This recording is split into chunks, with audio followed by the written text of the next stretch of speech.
How to find Mega Recovery Key.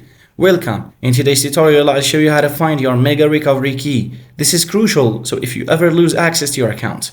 Let's walk through the process step by step. First, go to omega.nz and log into your account using your email and password. Now, once you're logged in, click on your profile icon in the top left corner of the page, and this will open a menu where you need to select Account Settings. In the Account Settings, look for the Security tab on the left-hand side. Click on it to view your security settings. Locate the Recovery Key section, and this is where you can manage your recovery key. If you have not yet saved or downloaded it, there will be an option to reveal or display it, so make sure to copy this key and store it somewhere secure like a password manager or a secure offline location.